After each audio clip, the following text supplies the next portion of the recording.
provides substantial relief for income tax. Sir, household savings has hit a record low of 5.2% of gross national disposable income in the year 2023. So what do the common man get, sir? A saving of 1,458 rupees per month. That is the savings they are talking about, sir. Sir, you have announced targeted programs. Irrigation and flood mitigation. Bihar gets the Koshi, Mehichi, Intra-State Link. Assam, Sikkim, and Uttarakhand are getting assistance for flood management. Himachal is getting assistance for reconstruction and rehabilitation. Sir, what about Tamil Nadu, sir? Sir, we had the worst floods in Chennai. Sir, in Thoothukudi, we had floods which has never seen for 150 years. The finance minister, Mrs. Nirmala Sitharaman, she came, she went and saw with her friends, and she said she was amongst her friends. And there, she appealed with the people, yes, we'll do something. Till now, not a single rupee had come. And in fact, sir, she visited temples there and asked the residents, do not put money into the undial. Give the money directly to the priest. Is that the way a finance minister behaves, sir? Will it be okay, sir, if I go tell my people of Tamil Nadu, don't pay taxes to the union government? Because all the money goes to other states, it doesn't come to Tamil Nadu. That's not the way I elected, sorry, she's not, she's a selected person. So she a selected person will begin.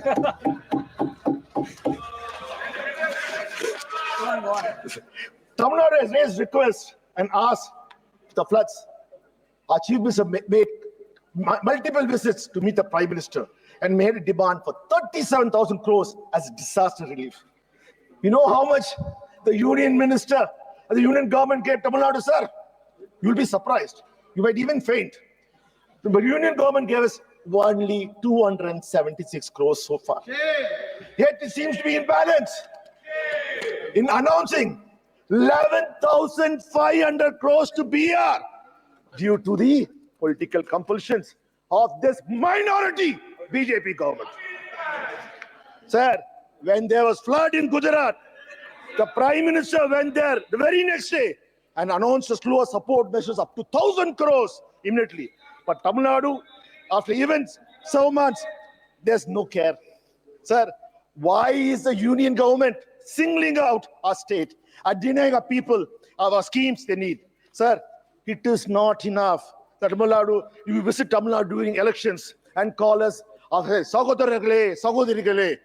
Sir, people of Tamil Nadu will never, ever forgive you for this betrayal. Sir, while I'm happy, sir, the BJP has finally taken a cue and following the footsteps of our Honorable Chief Minister, the Deputy Model Chief Minister, MKStalin, sir, by copying his pioneering scheme. Sir, the scale that you have announced is unbecoming at the union. Sir, take for example, the skill development scheme, which the budget says. The finance minister says it will train 20 lakh people in a year's time. But my Dravidian model chief minister, MKStalin, is already introduced a scheme of training 15 lakh youths in a year. A state government is training 15 lakhs. A union government with all the resources is only training 20 lakhs a year, sir. Sir, they've also taken a trademark Dravidian model scheme like the state-run hostels for women, the Tori hostels, that was implemented by our chief minister. So we welcome it. This should in fact be named as a Dravidian model hostels for the women throughout the country, sir. Because the credit goes to our chief minister who first implemented it in Tamil Nadu. Again, sir, another scheme, non-Mudalvan scheme, which is now repacked as upskilling program. Even the India Alliance of ensuring apprenticeship and employment-linked incentive has been taken up, sir. Good for them. They're copying us, sir. But I need to remind, when the in a Congress manifesto announced this, what did Mrs. Nirmala Sitharaman said? It is unimplementable. What happened now? Probably, I think, sir, she thought it was not brought by Nehruji. Now, because, sir, the BJP has surprisingly managed to get very few votes in Tamil Nadu, sir. I feel bad for them, sir. In the previous 2019, they were competing with Nota. But this time, sir, Tamil Nadu people have given a little more. But, sir, the way this... But, sir, this time we got 40 out of 40. You got 0. Not a single seat could you win. Sir, you think people of Tamil Nadu will forgive you for this treachery? You're being so vicious against the people of Tamil Nadu. Sir, but for Andhra Pradesh, the South has been ignored. You announced a slew of schemes for your allies in BR and Andhra. But Tamil Nadu, Kerala, Telangana, and Karnataka have been completely ignored. Sir, we have no issues, sir. Please, we want you to support Andhra Pradesh. We want you to support BR. We are not against it.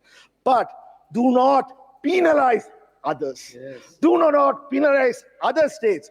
This reflects very poorly on you, sir. Sir, I thought Mrs. Nirmala Sithigal was a very learned person. She has come out with a new policy, New East angle. Sir, yesterday I was scratching my head and wondering, what is the New East? The New East of India, Bihar comes, Andhra Pradesh comes, West Bengal doesn't come. Sir, and Tamil Nadu is sharing border with Andhra Pradesh, and we don't come. So, whenever convenient, she is using it. Sir, there's a saying in Tamil, sir, எனக்கு வந்தா ரத்தம் உனக்கு வந்தா தக்காளி chutney. That means if I get injured, blood comes for me, but if you do something, it's only a tomato chutney. Sir, I remember, sir, probably Mrs. Nirmala Sitharaman is suffering from selective amnesia or dementia. I do not know.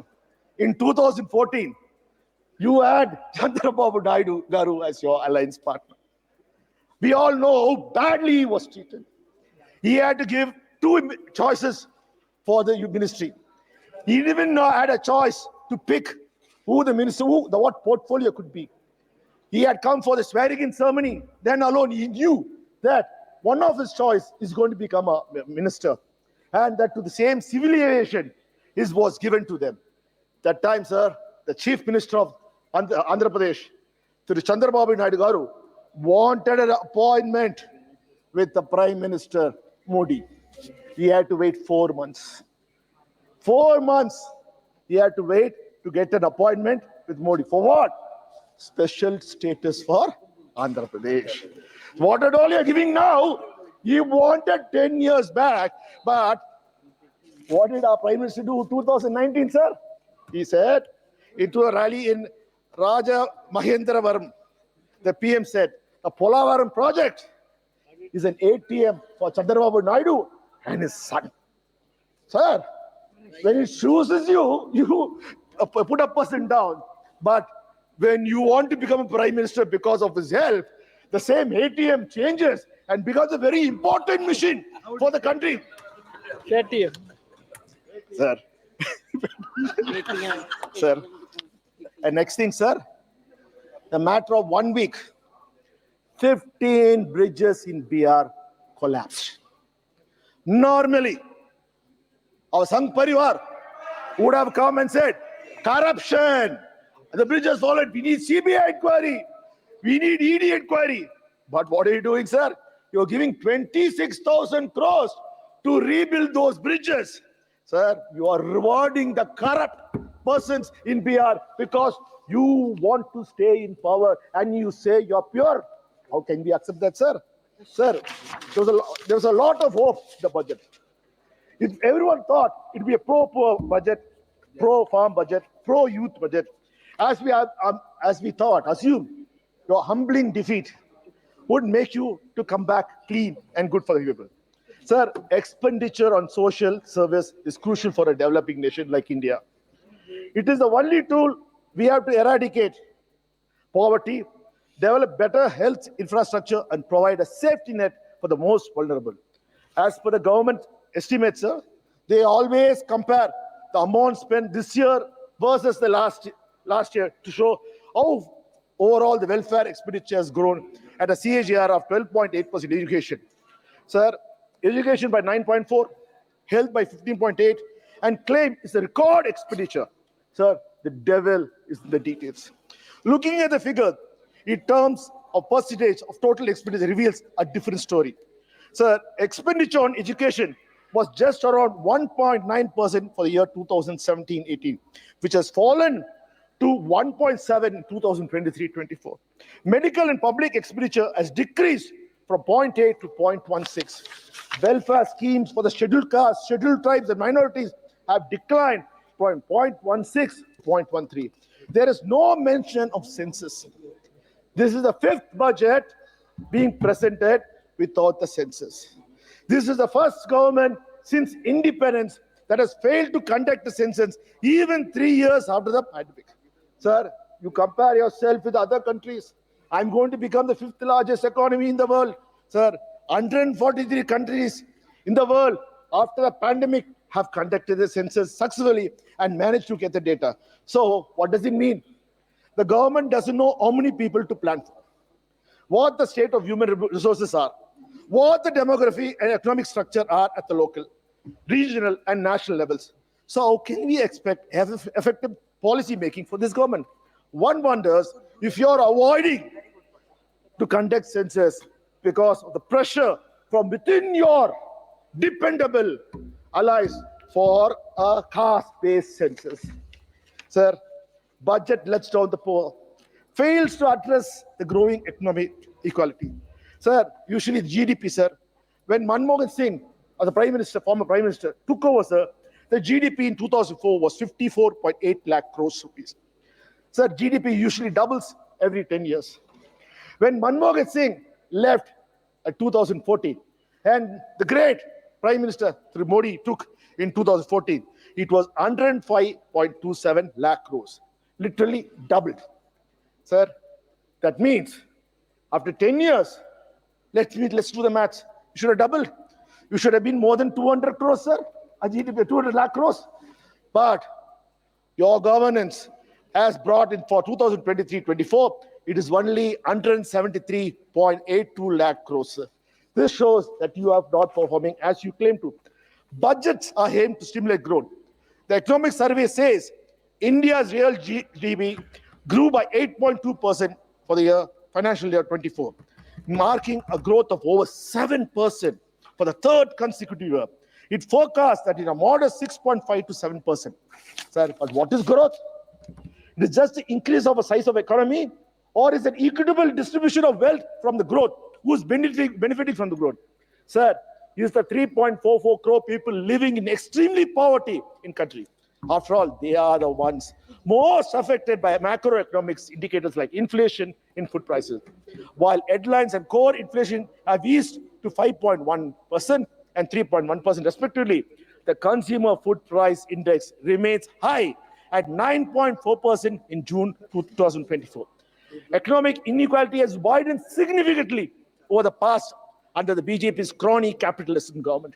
The wealth of Indian billionaires has increased, that means Modi's friends, has increased by 35% in 2020 alone, while millions were pushed into poverty due to the pandemic. Reports indicates that 10% of the population holds 77% of the national wealth, highlighting a severe disparity in income distribution. There is another outstanding statistics with this as well. By 22-23, the top 10% of the country's population has 22.6% of all income and own 40% of all the wealth of the country. Sir, this is worse than the colonial era. This is worse than the British Raj. This is how the BJP is taking our country to, sir. Sir, youth and employment data. So this is the elephant in the room. Despite promises to create 2 crore jobs annually, the reality been starkly different. The unemployment rate rose by 40 year high for 6.1 in 2018 to 17.8, sir. It peaked, sir. This was much before the pandemic. So we can't blame the global situation. Today, the situation is worse. One side, the Ministry of Labor and Employment is saying that as per the latest available periodic labor force survey, reports that estimate unemployment rate on usual status of person of age 15 years and above was 4.2 in 2021, 4.1 in 22, and 3.2 in 23, respectively. Sir, but the data from the Center for Monitoring Indian Economy, an independent think tank, says the unemployment rate was 8% in 2020-21, 5.9% in 21-22, and 7.3% in 2022-23. This which is far more believable on the ground reality. According to the CMI data, the unemployment rate in India stood at 9.2% in June 24. So a sharp increase from 7% in May 24. CMI Consumer Pyramid Household shows that the female unemployment reached 18.5%, exceeding the national average in June 24. This up from 15.1% the same period last year. At the same time, male unemployment stood at 7.8, slightly higher than 7.7 in June 2023. Sir, why the labor participation rate rose to 41.4% in June 2024 from 40% in May, and up from 39% in June? The rural unemployment rate rose to 9.3 in June from 6.3 in May. The urban unemployment rate climbed from 8.6 to 8.9. The contrast sharply with figures of 2014, where the unemployment rate was 5.44 during the UPA regime. So the finance ministers have highlighted the BJP's 9 crucial priorities for transforming India into a developed country by 2047. The 9 priorities for generating ample opportunities for India is included: productivity and resilience in agriculture, employment and skilling, inclusive human resources development, social justice, urban development, energy security, infrastructure, innovation, research development, and next generation reforms. So let us take one by one. Sir, productivity and resilience in agriculture. An inter-ministerial committee in April 2016 was set up in 2016 to lay out a roadmap to double farmers' income by 2022, as promised by the Prime Minister. They used 2012-2013 National Sample Survey Office data to estimate. The national average annual income of Indian farmers was 96,000 in 2015-16. Based on this, the committee set the targeted double income at 1,92,694 at 2015-16 concentrate to 2,71,000 at the current price in this. To achieve those levels, farm income would have to grow annually by 10.4% over the next 7 years, the committee calculated. While the data of 22-23 is not available, according to the last situational survey data released by 2022, the average annual income of the farming household increased from 96,703 in 2015-16 to 1,22,616 in 2018. This suggests the annual growth in farmers' income has been mere 2.8%. Even this growth has been driven from non-farm income, since income from crop cultivation declined by 1.5% annually since 2015-16. Sir, at this point, when this government came, they did promise, sir. I was also surprised that a mega project of interlinking of rivers will be taken. Sir, how many rivers have they interlinked, sir? Can they give us a white paper on that, sir? They changed the ministry into Jal Shakti ministry, sir, because they want to interlink rivers. Sir, what a scam, sir. They've been cheating us all along. So now let's come to employment and skilling. So I've already presented my case of unemployment issues and lack of scale in skill development issues. I remind you again, the budget says it will take 20 lakh youth across the country, while my state, my chief minister, the DMK chief minister, through MKStalin, is providing training for 15 lakh youths per year. So there's a wide gap from a state to a country. Sir, inclusive human resource development. The government strategy for inclusive resources, human resource development, and social justice focus on comprehensive growth across various sectors. Programs for education, health, and economic improvement, enhancing schemes like PM Vishwakarma and PM Savanidhi to support artisans, self-help groups, and entrepreneurs. The Purvodaya initiative, these projects like the Patna-Purina Expressway, rupees 15,000 crores for Andhra Pradesh capital, needs a support for Polavaram engineering power are all commendable. But why is my state, Tamil Nadu, not included? Why is all the other states not included? I will ask. The people of India would like to know, sir. Whereas the report card of, sir, for how similar schemes are fared the past, Many questions on these topics have only given vague data on funding and outcomes. Sir, India's public healthcare remains underfunded and overburdened. The country's healthcare expenditure is still averaging around 1.28% of the GDP, much lower than the global average of 6%. Rural areas face severe shortage of doctors and medical facilities.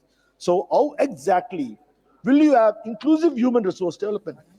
Sir, let's come to social justice. Caste-based discrimination and social inequalities persist. Dalits and other marginalized communities continue to face significant social economic challenges. Inclusive policies and robust implementations are needed to ensure social justice. But all we see is welfare schemes being ignored and spending being cut for these sections that requires a social security or a safety net. Sir, we from Tamil Nadu, our Chief Minister, have been repeatedly explained how NEET is an anti-social justice. Yet, you still remain adamant on not abolishing it. Sir, our speaker comes from Kota. This is his constituency. Every year, more than 22 students commit suicide because of their fear of facing. Same thing is coming for a state. Sir, this is the future of our children. Your arrogance should not come in the way. Sir, this is not what we want. Sir, this is anti-social. This is against the social development. I hope you open your eyes after all the scams. Do not cover it up and try to push it. Sir, next is they're talking about urban development. You refuse to fund our Chennai Metro Bridge projects or any other metro projects. Lower the state with construction bills for housing projects. The air quality index requires major cities continue to be accelerated and deforestation rates have increased. Smart City mission has been extended till March 2025 after the June deadline was missed. Smart Cities allocation slashed for 2,400 crores for the year 25 from 8,000 crores. You say more resources will be allocated for urban rejuvenation mission, which is more about improving the living condition of the urban poor in the city. But during the course of the election, we saw in Chennai when Prime Minister Modi went for a roadshow from his favorite area of Mismambalam, and he had to cross my constituency where people are staying, poor people are staying in the slumboard houses. Cloths were put, like what they did for Namashetram. They didn't want people to see the poor of Gujarat. The poor of Chennai were covered. This is the condition what they said. Sir, I would like to know, what happened to your pipe drinking water to every houses? Nothing has been happening, sir. Sir, PM is talking about energy security. Sir, FM has announced a diversified energy plan focused on small modular nuclear reactors, rooftop solar plants, and development of indigenous technology for advanced ultra super critical thermal power plants with much higher efficiency. Can we add the data on how much of this funding will be allocated to each state and how the criteria of selecting the project for each state will be decided? Sir, as of June, about 54.5% of India's power comes from thermal sources like coal, gas, and diesel, while 45.5% comes from non-fossil sources, which includes 1.8% nuclear power capacity. According to the Power Ministry, how does the FM plan to alter this drastically in a short period? What happens? The state decide not to opt for small modular nuclear reactors and want to pursue with alternate sources. Is there a mechanism for how this announcement will be implemented? So there's no announcement related to ambitious green hydrogen mission, which got 600 crores the interim budget. No announcement related to electric vehicles in FAME 3, which will be critical to not just cleaner environment, but also industry. What about the funding of harnessing of offshore wind energy production? So infrastructure, sir. FM has announced 11.11 lakh crores for capital expenditure for 2024-25. Road and railway projects are to get nearly 50% of this outlay. The massive slash in social sector spending over the years, coupled with the unimaginative move to push capex once again in the latest union budget, has become a trademark of BJP budget that does little for the common people of this country.